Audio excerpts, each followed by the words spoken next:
C'est vraiment un énorme cadeau ce matin de se laisser toucher par la présence de Dieu. Il a tellement de bonnes pensées à notre sujet, sur notre vie. Ces pensées sont pleines d'espoir. Ce sont des pensées de paix. Ce sont des pensées influencées par sa miséricorde, par son cœur miséricordieux. Et nous pouvons nous laisser toucher par cette parole divine lorsque nous disons oui à lui qui nous a créés, qui nous a formés, qui nous a donné une individualité, qui nous a donné un caractère particulier, des dons particuliers. Il nous a créés de façon à ce que nous le reconnaissions, que nous ayons une relation avec lui. Nous voulons ce matin nous faire des pensées sur ces moments d'appel, des moments pendant lesquels Dieu me rencontre. Dieu a besoin de te rencontrer. Il a besoin de te toucher. Il veut se révéler à toi, dans le plus profond de ton cœur. Et je suis très impatient de voir comme le Seigneur va nous toucher ce matin dans ce culte, aussi dans l'endroit où tu vis, dans ton travail. Le Seigneur veut te rencontrer dans ta vie quotidienne. Moment d'appel, moment de vocation. Cela peut se produire aussi quand tu es tout seul. Le Seigneur te rencontre là où tu te trouves, là où tu travailles, là où peut-être tu te sens seul, isolé. Dieu t'appelle. Il nous appelle à une vie qui est influencée par tout ce qu'il pense à notre sujet et tout ce qu'il a dans son cœur pour notre vie. Es-tu heureux de ta vie? Es-tu heureux de ta vie, de tes circonstances? Alors, plus tu rentres dans la vocation que le Dieu a pour toi, plus tu seras heureux et tu te rendras compte de la paix qui est en toi, parce que tu rentres dans la vocation que Dieu a prévue pour toi. Mais si tu essayes de naviguer par tes propres moyens, tu ne trouveras jamais la paix personnelle. Tu te rendras compte que tes pensées ne sont pas en syntonie avec les pensées de Dieu. C'est la raison pour laquelle nous devons nous faire des réflexions sur ces moments décisifs où Dieu nous appelle.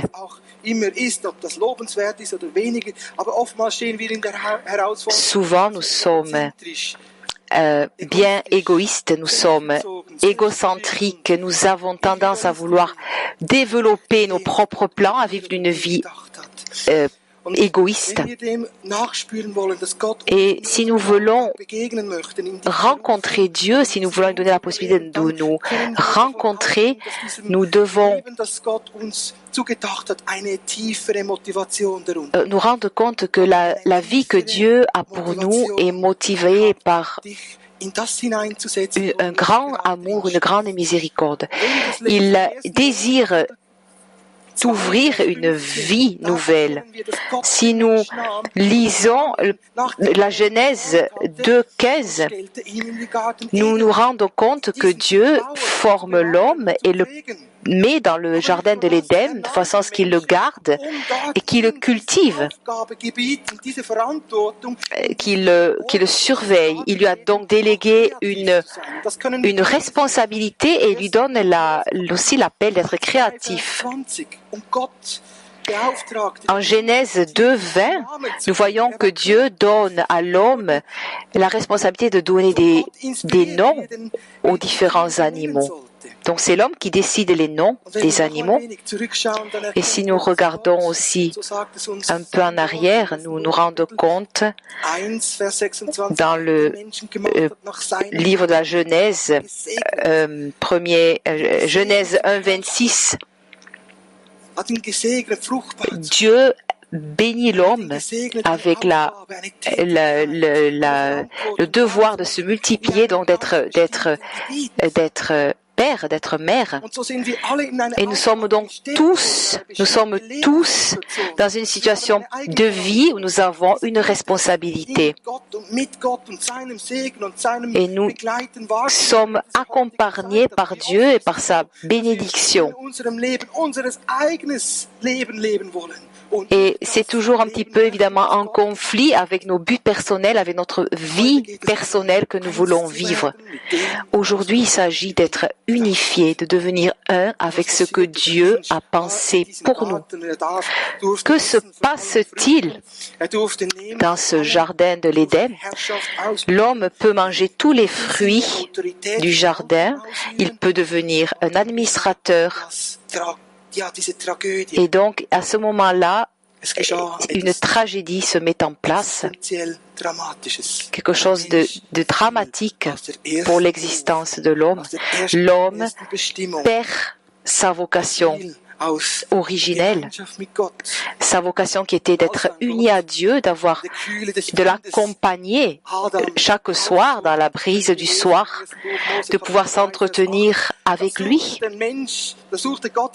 Nous lisons en Genèse que Dieu cherche l'homme, cherche la compagnie de l'homme. Il dit, Adam, où es-tu? Où es-tu?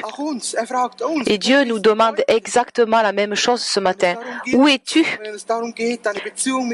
Lorsqu'il s'agit d'établir une relation avec moi, nous dit Dieu, où es-tu? Où es-tu lorsqu'il s'agit de respecter mes commandements?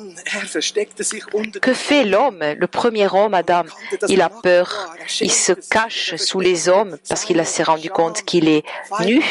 Il essaie de cacher sa nudité avec des feuilles de figuier et il répond à Dieu, j'ai peur. J'ai peur de voir ton visage parce que je suis nu. Cela nous arrive aussi à nous, bien sûr. Nous nous cachons pas sous les arbres, bien sûr, mais nous nous cachons sous des argumentations. Nous essayons de nous justifier. Et c'est une façon de se cacher. Ce matin, il s'agit de rencontrer Dieu. Dieu a besoin de te rencontrer, il a besoin de toi. Dieu souhaite te rencontrer. Que se passa-t-il lorsque Dieu demande à Adam, comment sais-tu que tu es nu? Est-ce que tu as mangé par hasard du fruit défendu? Adam répond, non, bien sûr que non. C'est la femme, c'est Eva qui me l'a donné. Et lorsque Dieu demande à Eva, elle dit, ce n'est pas moi, c'est le serpent qui m'a convaincu. Quelle est la raison pour laquelle Adam et Ève ont perdu leur vocation? Pourquoi n'ont-ils pas assumé leurs responsabilités au sein de leur mariage? Pourquoi n'ont-ils pas décidé de rester dans leur vocation et de dire, si le Seigneur nous a interdit de manger de ce fruit, cela vaut et nous voulons le respecter? La raison, c'est parce que l'homme et la femme n'ont pas assumé leurs responsabilités. Ils n'ont pas été assez forts pour appliquer les commandements de Dieu. Que se serait-il passé si Ève, au moment de la tentation, avait dit « Je ne suis pas sûre, je vais parler avec mon homme, avec mon mari. » Alors, à ce moment-là, Adam aurait dit « Dieu a dit qu'il ne fallait pas manger, nous n'en mangerons pas. » Il aurait assumé sa responsabilité d'homme. Mais Ève a essayé de discuter avec le serpent et donc elle a perdu toute chance de pouvoir communiquer avec son mari dans la force du couple.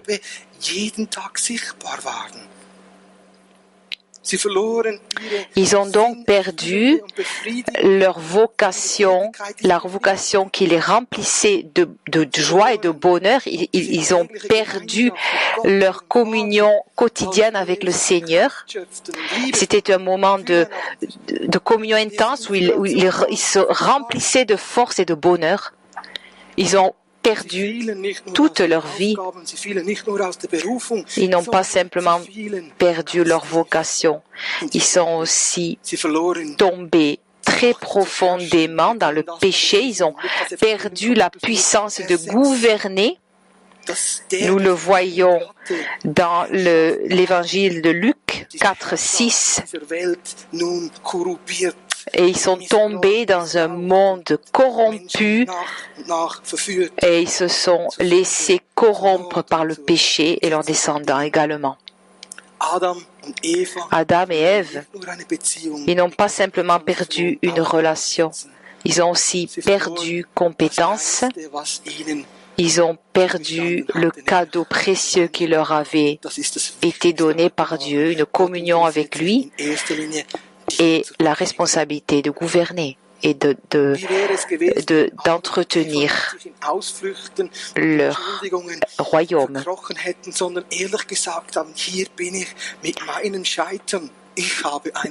Si Adam avait reconnu son péché, avait dit à Dieu, je suis là, j'ai péché, j'ai été faible, je demande pardon, sans mettre la responsabilité sur sa femme.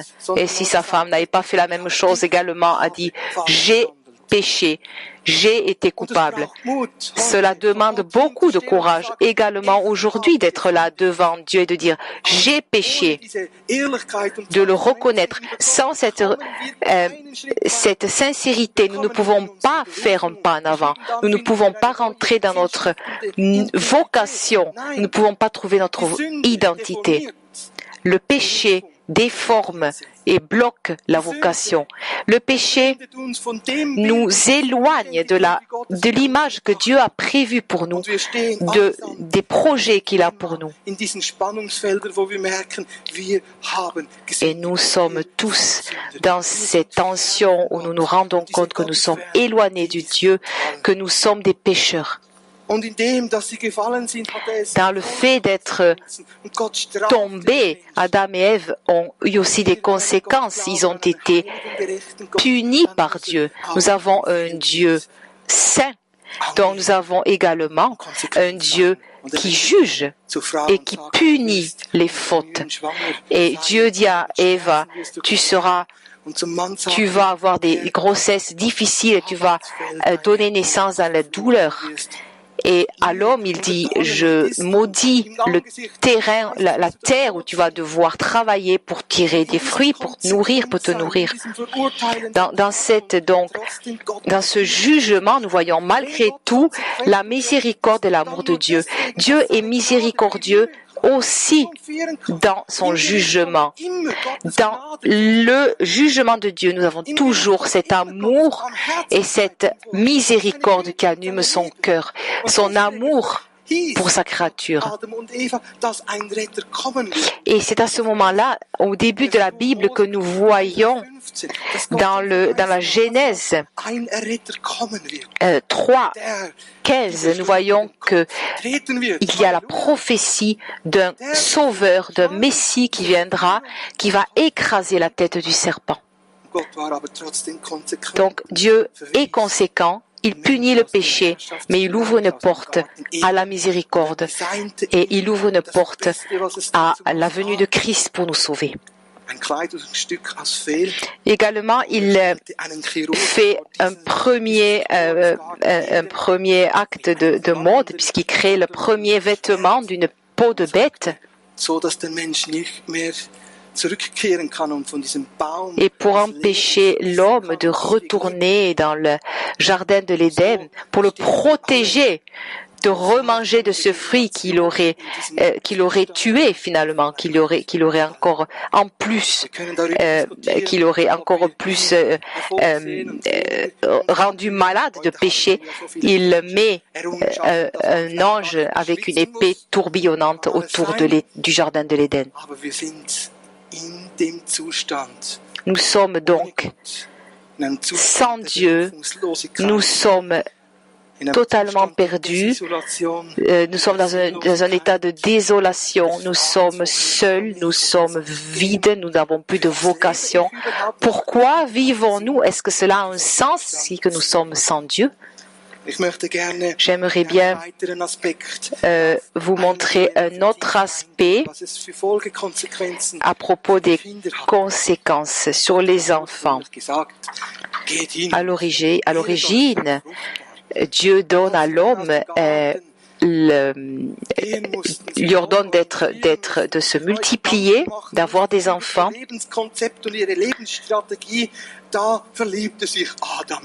Alors c'est le moment où Adam devient amoureux d'Ève, et ils ont un moment d'intimité, il connaît sa femme charnellement, et elle devient enceinte et donne la vie à Caïn. Et à ce moment, elle prend ce nouveau-né, elle le donne à Yahvé, dit c'est ton fils. Et une deuxième fois, elle est de nouveau enceinte et elle donne la vie à Abel. Nous pouvons le lire dans dans Genèse 4, chapitre 4, que ces deux enfants d'Adam et Ève ont un métier. Caïn est agriculteur et Abel devient berger. Et c'est une image concrète pour tous les hommes et les femmes qui ont le besoin de retrouver Dieu. La Bible nous dit dans l'Ecclésiaste, chapitre 3, 11, que Dieu a mis l'éternité dans le cœur de l'homme. Nous sommes donc avec ce besoin d'éternité que nous sommes les seuls à comprendre dans toute la création. Nous ne sommes pas liés avec lui naturellement, mais nous avons ce besoin d'éternité. Que se passe-t-il? Caïn a beaucoup de succès, il a une grande récolte, ce sont des bons fruits, et il est fier et il se réfléchit, je vais offrir à Dieu, je vais construire un autel avec des pierres et je vais lui offrir de ces fruits et de ces légumes que j'ai cultivés. Ce sont malheureusement les fruits de cette terre qui a été maudite par Dieu. Nous le lisons en Genèse.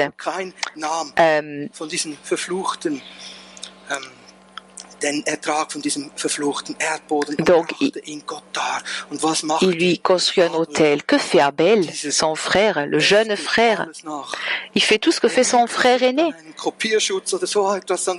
Alors, il fait exactement ce que fait. Il prend aussi des pierres. Il fait aussi un autel.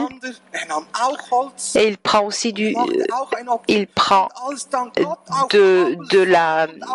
bois. Et il se prépare pour faire un sacrifice. Et quand Caïn se rend compte que le sacrifice vivant, c'est un agneau que prend Abel pour offrir au Seigneur, que ce sacrifice est accepté par Dieu, Caïn devient furieux. Il devient furieux. L'évangéliste Marc nous dit que dans le cœur de l'homme, il y a de la méchanceté, de la jalousie, des pensées de meurtre qu'il y a. Toute la méchanceté du monde dans le cœur de l'homme. Caïn ne peut absolument pas comprendre pourquoi Dieu n'accepte pas son sacrifice. Dans le cœur de l'homme se trouve le grand besoin, le grand désir d'être en communion avec l'Éternel. Et Caïn et Abel, tous les deux ont ce besoin et essayent de rencontrer Dieu. Et la raison pour laquelle Dieu ne peut accepter que le sacrifice d'Abel, parce qu'il a pris un agneau sans tache, premier-né. C'est un sacrifice, nous dit la lettre aux Hébreux 11:4, nous dit que Abel a fait sacrifice dans la foi. Il s'est rendu compte par une révélation que le seul sacrifice nécessaire et parfait pour Dieu était à travers le sang d'un agneau. C'est évidemment une prophétie aussi pour la mort de Jésus. C'est donc, il s'est rendu compte par cette révélation qu'un sacrifice complet doit être toujours lié avec le sang. Sans le sang, on ne peut pas recevoir le pardon de nos péchés. C'est donc la raison pour laquelle Dieu accepte ce sacrifice.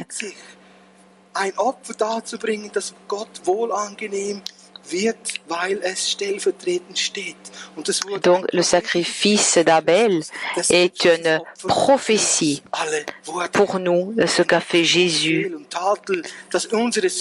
bien des siècles après.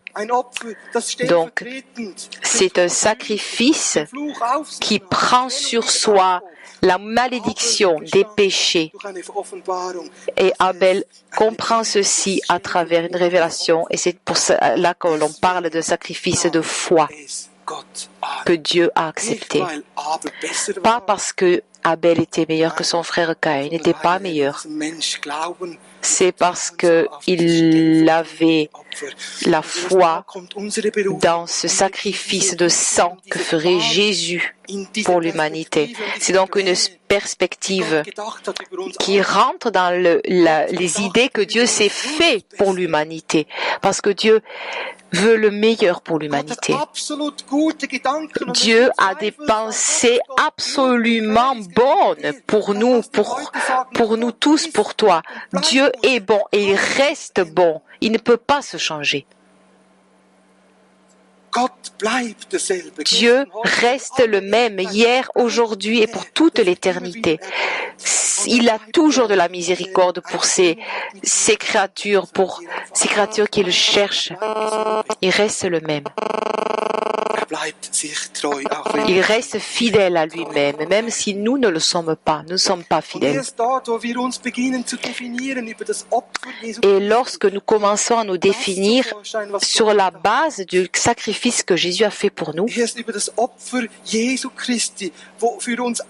il a tout donné, il a tout accompli pour nous. Lorsque nous le reconnaissons et l'acceptons, alors dans notre vie vient la paix et la stabilité dont nous avons besoin.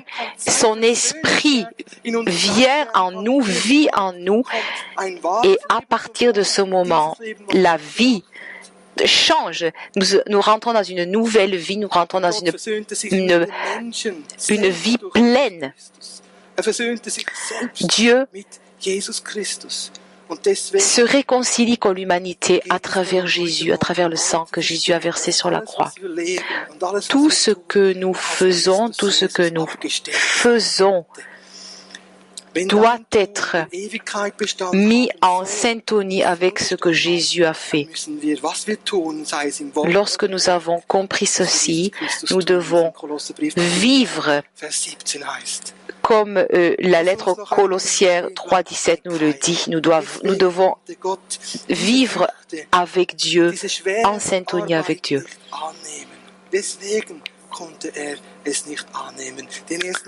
La raison, donc, nous avons vu la raison pour laquelle Dieu n'accepte pas le sacrifice de Caïn, c'est parce que c'est un sacrifice qui n'est pas porté dans la foi et c'est un sacrifice qui donne ses propres efforts, ce qu'il a fait lui-même, ce qu'il a réussi à créer lui-même. Et Dieu ne accepte jamais nos actes, tout ce que nous faisons de bon ou tout ce que nous fabriquons nous-mêmes n'a pas de valeur aux yeux de Dieu. Nous pouvons être absolument des champions de morale et d'éthique. Nous pouvons mener une vie absolument parfaitement propre pour imposer à Dieu. Cela ne nous vaut rien à ses yeux. La seule chose qui importe à Dieu est Jésus et la miséricorde qu'il utilise à travers Jésus pour nous toucher. Est-ce que nous comprenons ceci ce matin? Avec tous nos efforts, avec tous tes efforts, tu ne pourras jamais plaire à Dieu. La seule chose que tu peux faire lorsque tu as accepté Jésus, c'est de lui porter tes dons, et là tu pourras travailler pour Dieu, mais ça ne sera plus des efforts personnels, ça sera porté par l'Esprit. Tous tes efforts personnels, tout ce que tu fais sans Jésus, c'est comme de la cendre qui s'envole dans le vent. Et Caïn, malheureusement, n'a pas compris ceci. Et il s'est détruit. Il a été complètement frustré. Dieu ne le reconnaissait pas. Il est devenu fou furieux. Mais au milieu de cette haine qu'il a commencé à développer pour son frère, Dieu s'avance, le rencontre et lui dit: pourquoi tes yeux s'abaissent-ils à terre? N'est-ce pas, quand tu es en communion avec moi, tes yeux s'élèvent, en ce moment tes yeux s'abaissent. Pourquoi? Parce que le péché est en train de taper à ta porte. Et si tu lui ouvres, le péché va dominer sur ta vie. Mais tu es appelé, rappelle-toi que tu es appelé pour dominer sur le péché et non pas te laisser rendre esclave par le péché. Lorsque nous sommes frustrés, que nous nous rendons compte que nous n'avons pas cette paix que Dieu veut nous donner, lorsque nous sommes déçus, alors nous pouvons espérer et être sûr que Dieu va nous rencontrer dans les prochains jours, dans les prochaines heures. Ça, c'est l'évangile. Dieu est mort pour nous alors que nous étions encore dans le péché. Et c'est exactement dans ce moment que Dieu est mort pour nous. Et c'est dans les moments où nous sommes désespérés, pécheurs, qu'il nous rencontre. Dieu rencontre Caïn avant qu'il meure, qu'il assassine son frère. Et il lui dit: attention Caïn, le péché va taper à ta porte et il va dominer sur toi si tu lui ouvres la porte.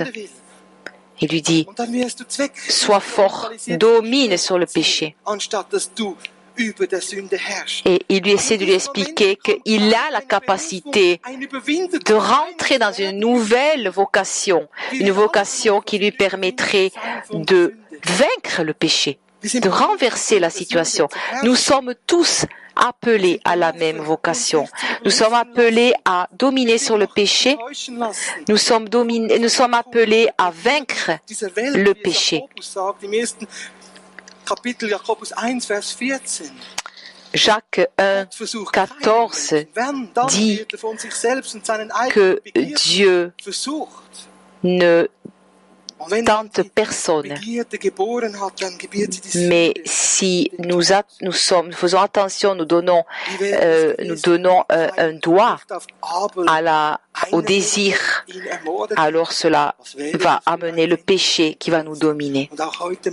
Aujourd'hui, ce matin, l'Évangile est là pour t'encourager si tu te sens découragé, si tu sais que tu as péché, que tu es tombé, qu'il te manque la paix, si tu es dominé par les désirs, si tu fais ce que tu ne voudrais pas faire.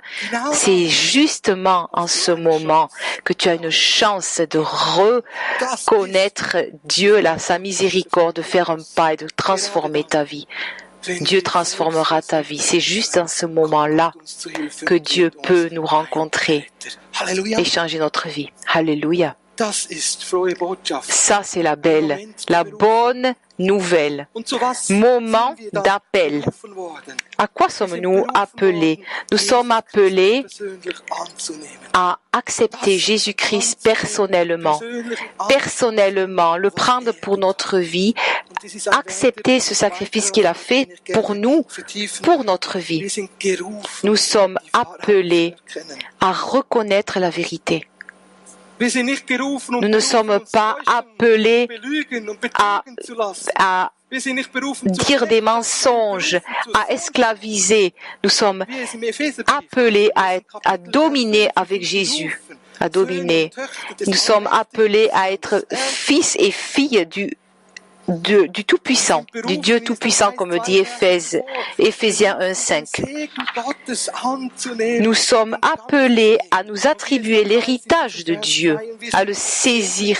Nous sommes bénis avec toutes les bénédictions spirituelles que Dieu a conquis pour nous. Et ce serait merveilleux si ce matin, lorsque nous ferons l'appel, tu disais, je suis là et je suis prêt à reconnaître mes péchés et à accepter cette bénédiction. Et lorsque demain ou dans les prochains jours, tu te lèves et tu dis, merci Seigneur que tu m'as béni. Tu es béni. Dieu ne retient aucune bénédiction si tu acceptes ce que Jésus a fait pour toi. Tu es appelé à vivre la bénédiction totale, profonde, une bénédiction qui te porte de la force et de la fraîcheur. Tu es appelé à rencontrer Dieu d'une façon toute nouvelle, à avoir accès à Dieu à travers Jésus-Christ. Tu es appelé à aimer ton prochain, à aimer Dieu. Tu es appelé à avoir de l'espoir, à un nouveau courage. Tu es appelé à recommencer une nouvelle vie. Tous, nous avons tous fait des pas, d'échecs. Nous avons tous connu le sentiment d'impuissance, de tristesse et de désespoir. Et c'est tellement bon de savoir que Dieu nous a pardonné, nous a réconciliés avec lui. Nous sommes appelés à vivre dans la sainteté, dans la pureté. Nous sommes, comme dit Luc 1,75, nous sommes appelés à vivre notre bénédiction à partir du moment où nous ne nous définissons plus nous-mêmes par nos diplômes, notre statut social, notre compte en banque, notre succès. Nous sommes bénis lorsque nous nous définissons par ce que Dieu a fait pour nous à travers Jésus-Christ alors que nous étions encore pécheurs. C'est là que commence la vocation. Nous sommes appelés à montrer un caractère de Dieu, le caractère de Jésus. Ce n'est pas toujours facile. Mais la miséricorde de Dieu est derrière nous à nous aider. Lorsque nous sommes faibles, sa miséricorde est suffisante et forte en nous. Lorsque nous n'avons plus aucun espoir, lorsque nous ne croyons plus en nous, lui croit en nous. Et nous ne pouvons jamais décevoir Dieu parce qu'il nous connaît parfaitement. Il nous a créés. Il sait exactement ce que nous sommes.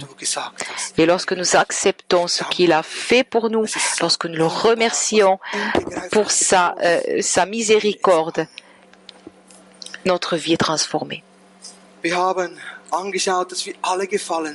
Nous avons vu que nous sommes tous tombés, que nous sommes tous dans une vie impressionnée par ces conséquences du péché originel.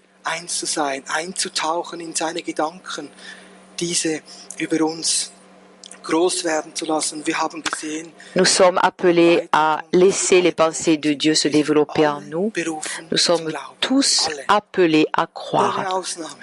Sans aucune exception, nous sommes tous appelés à le reconnaître et à croire en lui. Toi aussi. Est-ce que tu crois? Es-tu sûr? Crois-tu que tu es appelé? Cela n'a rien à voir avec tes sensations, avec tes émotions. Cela dépend de ta volonté d'accepter ce que Dieu pense de toi. Je suis absolument sûr qu'il y a certaines personnes que Dieu veut dire ne doute plus de mes pensées sur toi. Tout ce qu'a fait Jésus vaut pour toi aujourd'hui. dans cet appel général qui est pour nous tous. Il y a également des appels particuliers. Il y a par exemple un appel aux personnes qui sont déjà plus âgées.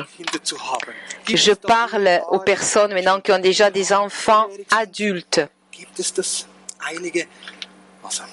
Il y a donc quelques personnes là qui sont vraiment concernées. Je vous encourage à bien écouter. Les jeunes aussi, être appelés durant l'âge. Nous allons lire un passage de Luc 1, de 5 à 7. Tu peux ouvrir ta Bible et suivre avec moi. Une situation d'appel alors que cette personne était déjà assez âgée. Au temps où Hérode était roi de Judée, il y avait un prêtre nommé Zacharie qui appartenait au groupe de prêtres d'Abia. Sa femme s'appelait Élisabeth et était une descendante d'Aaron le grand prêtre. Ils étaient tous deux justes aux yeux de Dieu et obéissaient parfaitement à toutes les lois et tous les commandements du Seigneur. Mais ils n'avaient pas d'enfants, car Élisabeth ne pouvait pas en avoir et ils étaient déjà âgés tous les deux. Donc, Zacharie vit au temps où Hérode le Grand, un roi absolument horrible, qui était marié 10 fois, il avait 14 enfants et il était dominé par des attaques de panique. 37 ans avant Jésus-Christ, il a tué 45 juifs qui étaient puissants. Il était vraiment un souverain horrible. Il était également dominé par la folie. Il était aussi dominé par la folie des grandeurs. Il essayait de créer des monuments incroyables, de faire des palais, de faire des... ließ einen Palast erstellen, so dass dann von seinem Swimmingpool von etwa 900 Meter auf das tote Meer herabsehen. Il avait également un palais avec une piscine qui dominait de 900 mètres la mer morte. Mit seiner Frau.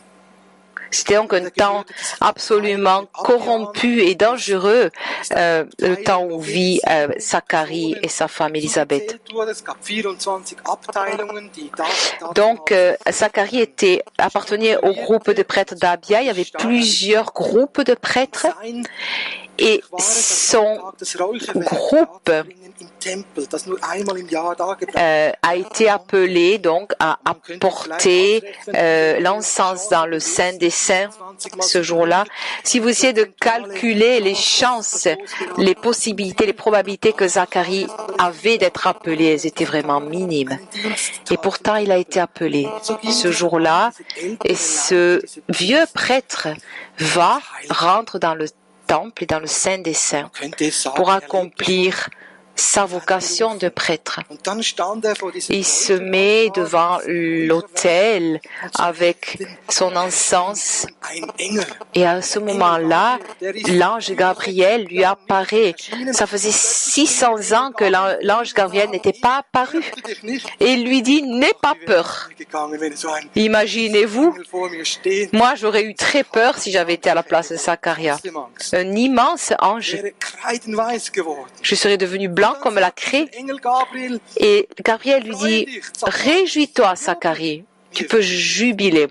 Moi, j'aurais vraiment pas eu le courage de jubiler. Et Zacharie se rend compte qu'il a en ce moment une rencontre avec Dieu.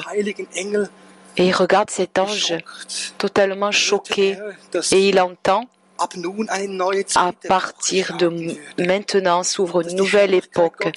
La gloire de Dieu ne sera plus simplement dans le Saint des Saints, mais elle va se révéler dans celui qui va venir. Et tu vas recevoir un fils qui s'appellera Jean. Sa vie entière est une vocation. Imaginez-vous Zacharie qui s'était organisé, il n'avait pas d'enfant, il s'était organisé avec sa femme, ils avaient une vie à deux. Et tout d'un coup, l'ange lui met sa vie absolument, met du désordre dans sa vie. Il dit, ta femme va recevoir un enfant, tu vas devenir père, et il s'appellera Jean. Et que fait Zacharie? Il dit, comment cela se peut-il? Tu sais que notre horloge biologique a passé, nous sommes vieux, ma femme n'est pas fertile. Il a douté. Et Gabriel lui dit, sais-tu qui je suis? Je suis l'ange Gabriel. Tu ne m'as pas cru. Tu vas donc rester 10 mois sans parler. Et le peuple, en dehors du temple, est en prière et se rend compte que Zacharie passe beaucoup trop de temps dans le temple. Et quand il sort, il ne peut plus parler. Et lorsque son service est terminé, il va chez sa femme et il lui dit, en écrivant, bien sûr, parce qu'il ne peut plus parler, qu'elle va recevoir un enfant et que sa honte est passée. Cette femme se réjouit énormément. Nous ne pouvons pas nous rendre compte. Nous lisons au chapitre 1, 24-25, la réaction d'Élisabeth. Il ne pouvait pas, bien sûr, lui envoyer des SMS. Il a donc dû lui faire voir avec des mouvements ce qui allait se passer. Et elle s'est extrêmement réjouie. Mais ce couple de personnes âgées ont dû accepter de rentrer dans cette vocation que Dieu leur donnait.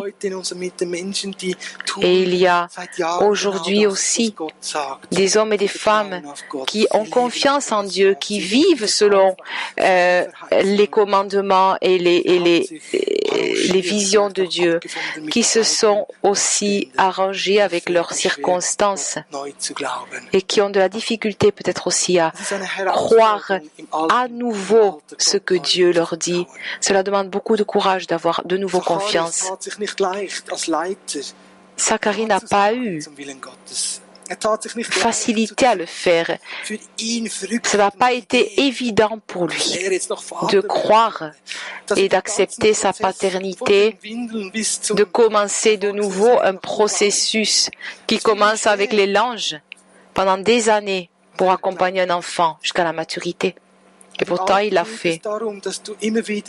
Et dans l'âge, il s'agit de plus en plus de s'ouvrir, d'avoir son cœur ouvert et d'être capable de dire oui quand Dieu te dit quelque chose. Pour Dieu, rien n'est impossible. Même si pour nous, elle semble complètement impossible. Dieu t'appelle aujourd'hui en tant que directeur d'accepter la vocation qu'il te donne et de partager la joie qu'il a pour toi dans ses desseins pour ta vie. De façon à ce qu'il puisse mettre en pratique ce qu'il a pensé pour ta vie. Des pensées de vie. Et même si tu es aujourd'hui à la retraite, le Seigneur n'a pas fini avec ses appels pour ta vie. La vie n'est pas terminée. Et même si dans l'âge, tu te rends compte que tu n'as plus de force, tu te sens fatigué comme Élisabeth.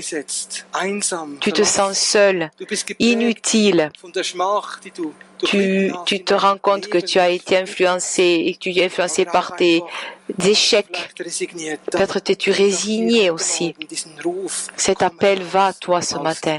Sors de ton isolation. Sors de cette vie dans laquelle tu t'es adapté et tu as accepté les choses. Chez Dieu, il n'y a pas de retraite. Il n'y a qu'une seule chose, être appelé et vivre dans la vocation qu'il a pour nous. devient une bénédiction pour les générations qui viennent derrière toi. In ihrer Familie willkommen heißen durften. Dieser Sohn war dazu bestimmt, viele Menschen zu Christus zu rufen und die Generationen wieder miteinander zu versöhnen. Denn auf dem Dienst von Johannes À travers la vocation et le service et le ministère de Jean, les générations ont été réconciliées. Jésus est rentré dans les familles et a permis aux générations de se pardonner et de se réunifier. Le plan de Dieu, c'est que les générations marchent épaule à épaule. J'aimerais maintenant arriver au dernier aspect que je voulais traiter, c'est la vocation aux jeunes. Je prie l'orchestre de venir se préparer. Ce n'est pas facile non plus pour les jeunes d'accepter la vocation que Dieu vous donne. Et quand on est jeune, nous lisons Luc à partir du verset 27. L'ange rentre chez cette jeune fille Marie qui a eu la miséricorde de Dieu. Régis-toi, lui dit l'ange, le Seigneur t'a accordé une grâce particulière, il est avec toi. Imaginez-vous pour cette jeune fille ce que cela signifie d'avoir la miséricorde de Dieu, de se rendre compte qu'elle a un plan, une vocation de Dieu, un appel. Parce que ce n'était pas facile pour une jeune fiancée comme elle, qui n'était pas encore mariée. C'était difficile de dire oui. Oui à une grossesse et mettre au monde un fils appelé Jésus, dire oui à une vie de douleur. Et Marie dit, comment est-ce que cela est-il possible? Je n'ai pas d'homme. Et l'ange Gabriel lui dit, tu sais, l'Esprit Saint va venir sur toi et tu seras enceinte. Et ce qui va se développer en toi. Alléluia. Ce sera le roi d'Israël, le fils de David, le sauveur de son peuple. Et lorsqu'on dit oui dans la jeunesse à une vie avec Dieu, ce n'est pas forcément facile. Mais Dieu, la miséricorde de Dieu, nous encourage à dire oui à un chemin de défi, à un chemin de difficulté, à un chemin d'obstacles. Un chemin qui nous pose des défis. Mais nous sommes sûrs d'avoir sa miséricorde et sa grâce qui nous accompagnent, comme Marie. Et nous pouvons dire comme Marie, que ta volonté soit faite sur ma vie.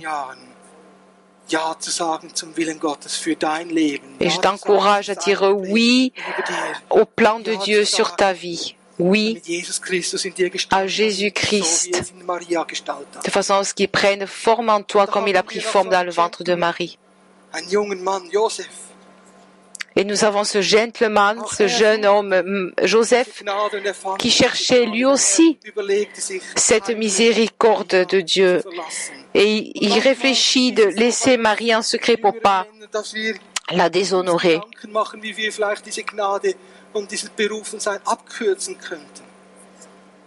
Et nous devons nous réfléchir aussi, nous jeunes hommes, comment nous pouvons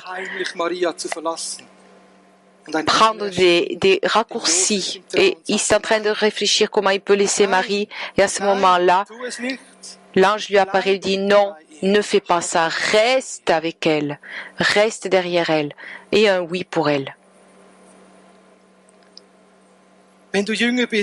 Si tu es jeune, cela demande beaucoup de constance et de décision, de rester avec Dieu, de mettre en pratique ce que Dieu t'a dit.